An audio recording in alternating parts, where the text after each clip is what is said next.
नमस्कार, आदाब, जय भीम। इस वक़्त हम जयगहाँ बाज़ार में हमारे साथ कुछ लोग बातचीत करने के लिए हम उनसे पूछेंगे कि 2024 में लोकसभा आगामी चुनाव में कौन किसकी सरकार आ रही है भाई साहब? कौन जीत रहा है, इंडिया गठबंधन या एनडीए? अगर कहीं धांधली ना हो तो वैसे तो मोदी को कहीं से भी वोट दिख नहीं रहा है, क्यों नहीं मिल रहा है। फिलहाल तो जनता का रुख यही है कि इंडिया गठबंधन की सरकार बने। लेकिन ऐसा क्यों लग रहा है? ऐसा इसलिए क्योंकि आप हर कास्ट में दौड़ के देख लीजिए कि हर कास्ट अभी सब गठबंधन को ही वोट कर रहे हैं। अच्छा, ऐसा क्या हुआ कि गठबंधन करना पड़ा? गठबंधन इसलिए क्योंकि अगली सरकार ने कोई काम ही नहीं किया है, सिवाय हिंदू मुस्लिम मंदिर मस्जिद इंडिया पाकिस्तान सिर्फ गुमराह करने के अलावा कोई काम तो ज़मीनी स्तर पे किया नहीं। तो ज़मीनी स्तर पर क्या काम चाहते हैं? ज़मीनी स्तर पे इंसान डेवलपमेंट चाहता है, रोजी रोजगार चाहता है।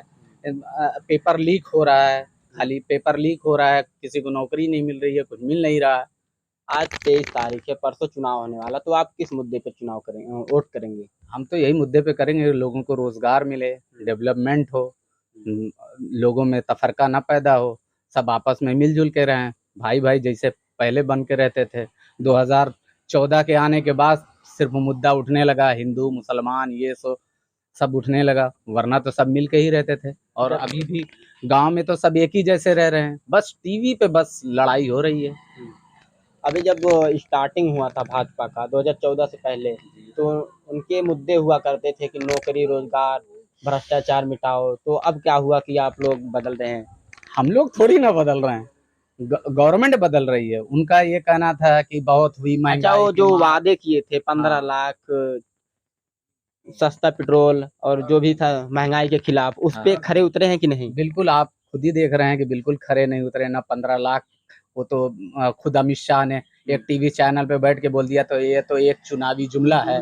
तो अब इनके जितने वादे हो रहे हैं उसको क्या पब्लिक समझे कि भाई आगे चल के ये बोल देंगे ये तो एक चुनावी जुमला था, तो इनके मुद्दे की बात क्या करें।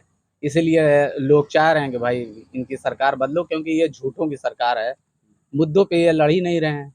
ये सिर्फ राजनीति कर रहे हैं, धर्म की राजनीति कर रहे हैं, ये मुद्दों की राजनीति कर ही नहीं रहे हैं। तो भाजपा वाले कहते हैं कि अब इनका अस्तित्व खतरे में है, इसलिए ये लोग गठबंधन करके भाजपा को हराना चाहते हैं। भाजपा को इसलिए हराना चाहते हैं, पब्लिक खुद अब जो पॉलिटिकल पार्टियां हैं वो तो अपने हिसाब से बोलेंगे, लेकिन ये डेवलपमेंट की जब बात आती है, इनसे कहा जाता है तो ये फिर वहीं पे छोड़ देंगे। अभी जैसे संबित पात्रा हैं, उनके सामने कोई मीडिया पे जब बात होती है तो कोई अगर बात भी करता है तो ये घुमा फिरा के वही नेहरू कांग्रेस पुराने मुद्दों पे आ जाते हैं। 10 साल आप भी गवर्नमेंट में रहे, ये अपनी उपलब्धि नहीं गिनाते हैं, ये नेहरू के ऊपर दोष मढ़ते चले जाते हैं। तो कहते हैं कि जब सपा का शासन होता है तो गुंडई दंगई सब ज्यादा हो जाता है, चोरी तो डकैती। इनके में क्या गुंडई नहीं हुई? कौन सी गुंडई है, थोड़ा बताइए। अरे बिल्कुल, ना ना कोई कोड है ना कुछ है, ऑन स्पॉट ये खुद ही फैसला कर रहे हैं, तो कोर्ट कचहरी बंद कर देना चाहिए। तो जिसे ये चाह रहे हैं जिसको चाहते हैं तिसका इनकाउंटर कर दे रहे हैं। ये कोर्ट कचहरी में केस चल रहा है, उससे पहले ये मरवा देते हैं, और फिर उसके बाद गुना एक घर में से किसी एक आदमी को होता है, उसकी पूरी फैमिली को ये बेघर कर देते हैं, बुलडोजर चला देते हैं। तो कोर्ट कचहरियों को बंद कर दें। तो आप बुलडोजर की सरकार से सहमत नहीं है? बिल्कुल नहीं सहमत है, कौन सहमत होगा? कोई है सहमत होने 10 वाला? सालों में आपको क्या परिवर्तन लगा इस मुझे तो सरकार में? कोई परिवर्तन नहीं लगा, बाकी जो अनभक्त हैं उन्हें लग रहा है। अच्छा चाचा, आप बताइए आपको क्या लगा, 10 साल में आपको क्या परिवर्तन लगा? हमको तो कुछ नहीं दिख रहा है भाई। नहीं, सपा सरकार का जितना बना रहा कुल उद्घाटन हुआ। अच्छा, सपा का बता दीजिए। सपा की सरकार जब थी ठीक ठाक था मामला। ये जो दंगा की जो बात कर रहे हैं, ये दंगाई तो यही लोग हैं ना। अब ये सरकार में है तो नहीं कर रहे हैं, आज जब सपा की सरकार आएगी तो ये लोग यही फिर करेंगे।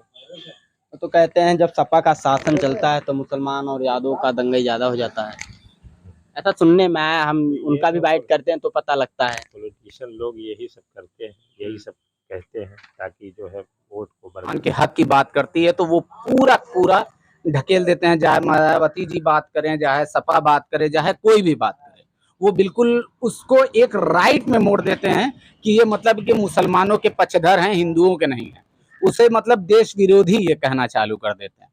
इसलिए सपा प्रमुख डरते हैं मुसलमानों हर का समर्थन। पार्टियां मतलब बोलने से इतने वक्त डर रही हैं, और देखा जाए तो हर पार्टियां चुनाव में अपने प्रत्याशी भी उतारने में थोड़ा कतरा रही हैं, लेकिन मुसलमान ये मुद्दे पर वो कर रहा है, वो भी ये नहीं देख रहा है कि भाई हमारा प्रत्याशी खड़ा है नहीं खड़ा है, वो यही देख रहा है भाई इनकी सरकार हटाओ, क्योंकि ये जब संविधान ही बदलने की बात कर रहे हैं, जब संविधान ही नहीं रहेगा तो ये तो तानाशाही बिल्कुल कर रहे हैं, और आगे जब संविधान नहीं रहेगा तो ये अपनी मनमानी और करेंगे।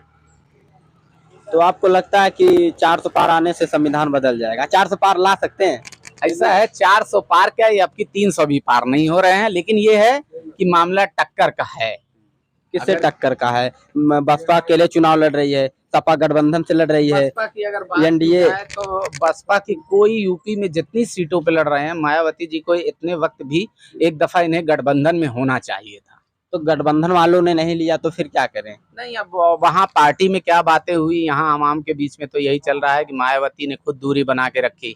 अब अंदर क्या पार्टियों के बीच चल रहा है ये तो हम लोग नहीं जानते, लेकिन हम लोग बस यही सुनने में आ रहा है कि मायावती के साथ गठबंधन करने चाहा गठबंधन, इंडिया गठबंधन ने, लेकिन मायावती जी ने खुद दूरी बना के रखी। उन्होंने पहले ही ऐलान कर दिया कि हम अकेले दम पे चुनाव लड़ेंगे।